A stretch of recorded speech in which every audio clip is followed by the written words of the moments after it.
Howdy everyone, we are here in my new 718 Cayman GTS and reviewing the new Fabspeed Supercup Turbo Back Exhaust that I just installed on this thing. As probably many of you know that are watching this, the 718 Cayman is not known for its exhaust note, so I wanted to upgrade that and fix that problem. Kind of give my thoughts about this system from Fabspeed. They always do a lot of great work, so I'm sure a lot of you guys out there are shopping for a system as well, so happy to share my thoughts on the system.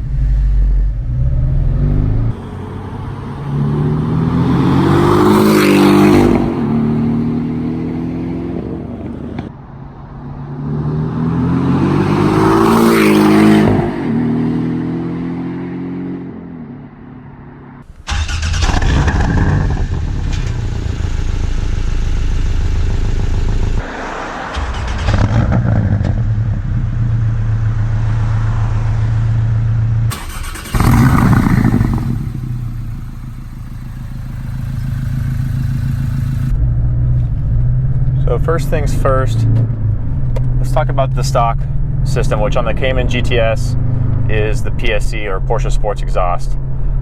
It's slightly more high flow than the fully stock or the base car.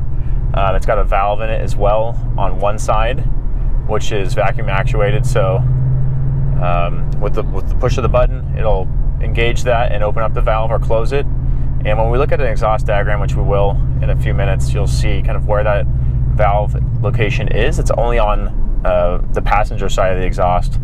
But the first flaw with the overall system is that the exhaust is actually taken off the old 6-cylinder engine that had two headers, and would come down the car from both sides.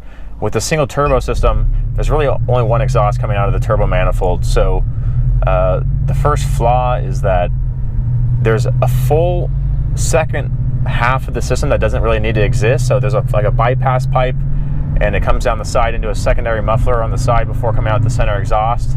All of that is eliminated with aftermarket systems like this Fabspeed, which A, eliminate a lot of weight, and B, it's a system that doesn't really use that secondary side, because it's kind of the path of least resistance is to go straight down the passenger side and out that muffler, and that's the one that is valved.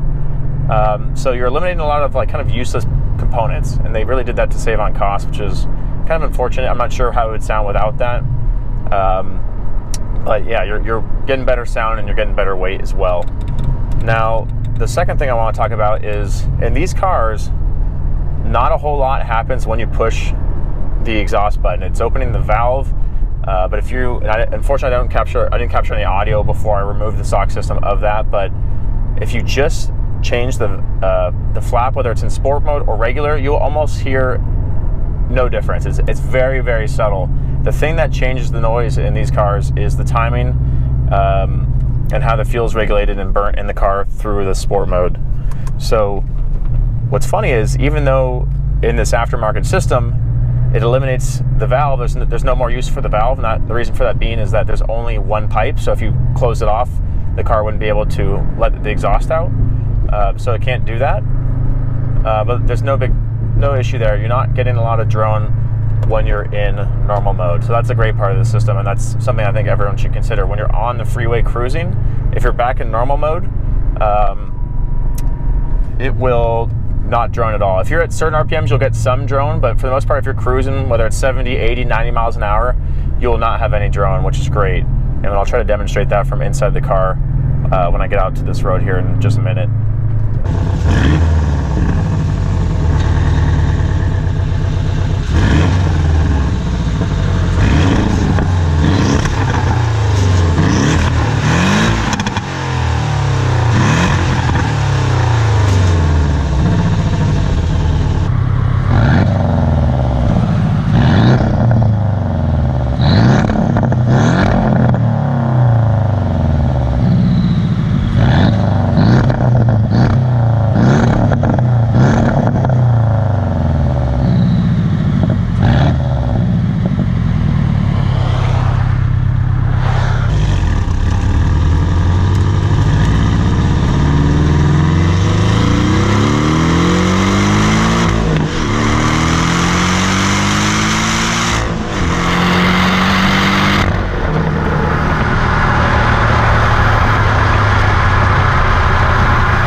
talking about the install process, I did it myself. These cars are a bit tricky. If you don't have a lift, there's no true center jack point in the rear. So if you're trying to put jack stands on the jack points of the car, you either have to buy a component that actually Fabspeed makes to help lift the car up, or in the case of what I did, I just made a wood block. There's a aluminum center brace that it's questionable whether or not you're supposed to lift the car from there, but if you have the right tools and you're able to do it in like a steady way, you can actually jack the car up in the middle, then put jack stands on both sides of the car. So that was one tricky thing. If you don't have a lift to work on, you might want to figure out and kind of evaluate the situation before doing it. That being said, the actual install was very straightforward. This is a very easy car to take the exhaust off. You basically unbolted from the turbo manifold. There's only a few hangers that you need to take off, and the whole system kind of disassembles and pops out pretty easily. The only difficult part of the install is that there's a bracket that you need to mount to the car in order to hang the muffler section, so the rear half of the exhaust. So you basically have to drill through a steel plate that's about a 1/4 inch thick. Another nice part about the install of this car is that there's a lot of maneuverability with the tips. You can individually adjust each tip, and you can also adjust the rear split where the tips come out of. They kind of go into like a kind of a horseshoe shape, and that whole horseshoe can maneuver around, or each individual tip. So it gives you a lot of flexibility for when you are mounting the car up to really get it centered, because every car is a little bit different, and depending on how you mount it and angle each of the pipes earlier on, this really allows for a nice fitment, and again, gives you a nice center exhaust. Every once in a while you'll see cars where the exhaust is shifted off center, or the tips are pointing the wrong direction. You don't have an issue with that in this car, or with this system with the Fabspeed.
Actual initial impressions of the exhaust, so definitely much louder, both in normal and then sport mode as well. You're getting a much deeper growl. It sounds a lot more aggressive. I have to say it is a bit more Subaru-ish in the terms of like if you've ever heard of like a modified STI and that kind of deep gargle, it does sound like that. And I believe that this sounds a lot better than the STIs. But overall, it's a similar experience. So if you know what I'm talking about, it's kind of on that level, that deep, throaty growl. That's what you're getting with this system. The highlights of this exhaust are that it really just brings the car to life. It sounds a lot better under load, especially off-load. If you're just revving it at a stoplight, or if you're just trying to show off to your friends in a parking lot, it's going to sound significantly better now. It sounds much more like a race car. The backfires and stuff are really cool, much more aggressive. You definitely hear more turbo noise as well.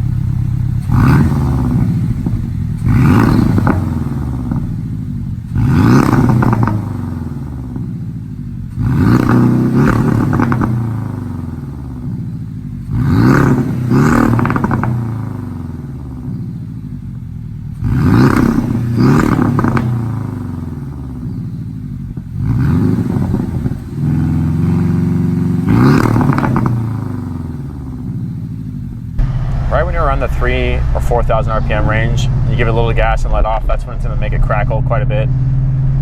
So, little bits there. Sounds great. So that's all in sport mode. You're not really going to get stuff like that in normal mode. Flip back over. We're in normal mode now. So you don't get that extra gas being pumped in there and being ignited. So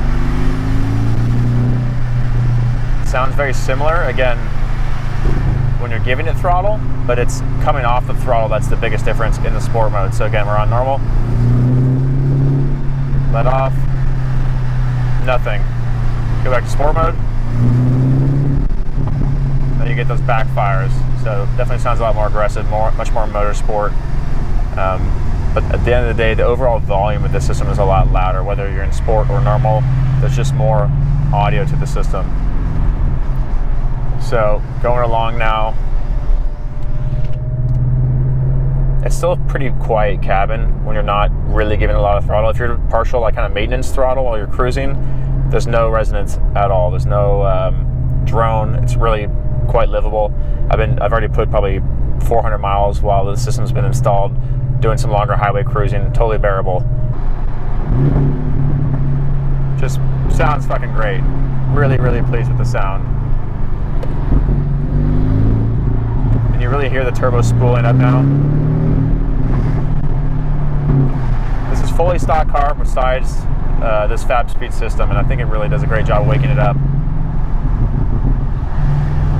Yeah, normal mode, cruising at 65 here, 2,500 RPMs.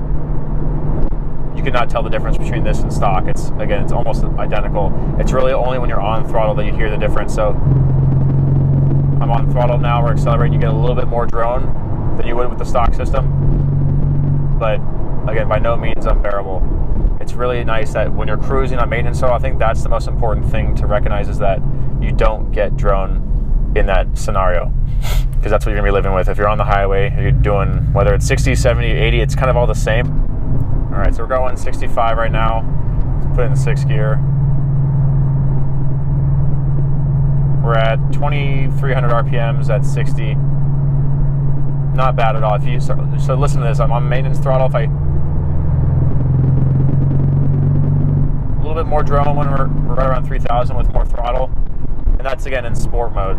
It's not unbearable by any means. I've driven in cars that are much, much worse, or just even on the throttle at all. With maintenance throttle, you'll get drone. In this system, you don't get that at all. It's only really when you're trying to accelerate hard, and it's again very bearable. I could easily drive with this in sport mode on the highway. So here we are at idle. I'm just sitting at a light, normal mode. You really can't tell the difference. Let's get going.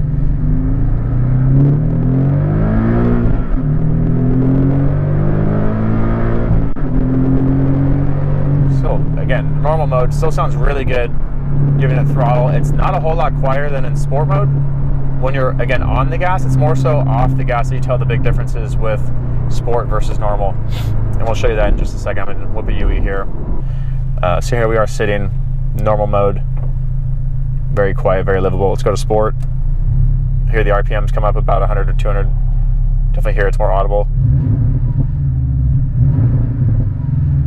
Sounds great. Let's go back to normal. Do the same thing. Quiets down. Still very throaty. It's just, again, less aggressive on the down when the flywheel's kind of coming down. That sounds good. Let's roll the windows down for you. Normal mode. Let the idle settle at 800. Sport mode brings it up to about just over 1,000. You're getting those little back crackles and stuff. That's the good stuff. So we're going to accelerate now in sport mode and show you what that sounds like versus normal.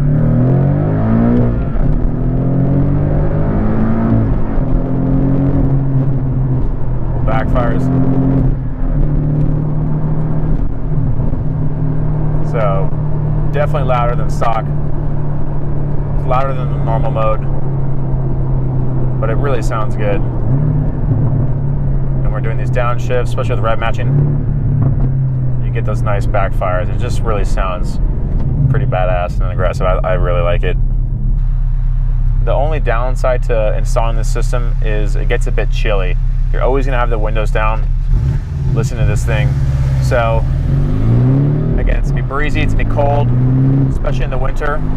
So you're gonna wanna invest in a nice hoodie, a puffy vest, a fancy scarf, maybe an ascot, whatever you fancy, but it gets a little chilly with the windows down constantly. But it's the price you pay for pops and crackles, so just be warned. In summary, very easy system to install, really well made, high quality stuff, great sound all around, both in normal mode and sport. Just really amplifies things by, again, 20 or 30%. And then the great part is that the crackles and pops are much more exaggerated with this system. It just sounds so good. And you're reducing weight, you're gaining some power, both at the high end, but more importantly through the mid-range. There's really no downside. I can say that, again, there is a little bit more drone at certain throttle positions, but not at positions that really matter. When you're cruising on the highway with maintenance throttle, whether it's 60, 70, or 80 miles an hour, you're not going to hear any real difference. It's not annoying by any means, even in sport mode. And I think the stock sport system has some drone already, so it's no different than that.